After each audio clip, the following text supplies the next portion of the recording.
No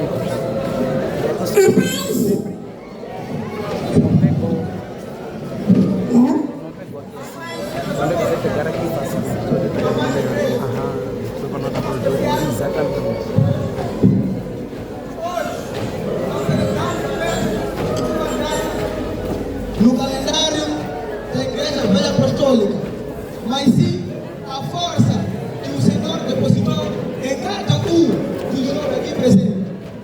Mas para podermos celebrar a vida, devemos encarar a verdade das nossas ruas, dos nossos corações e das nossas redes, porque nos deixamos levar pelas filosofias do mundo, como pedimos na letra a palavra no Colossenses 2, no seu versículo 8.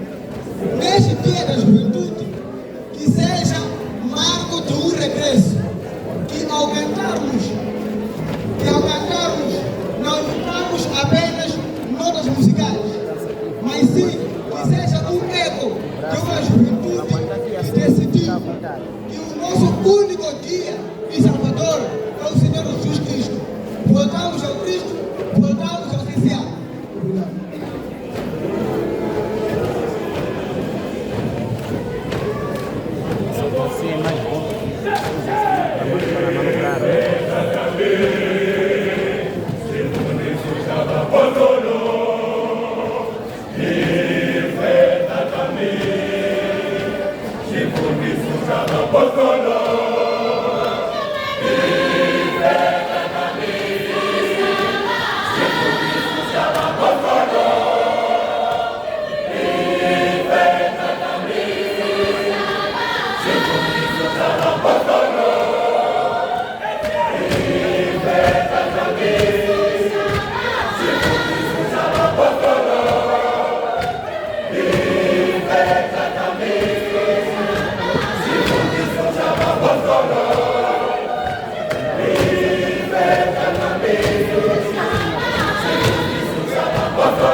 Vamos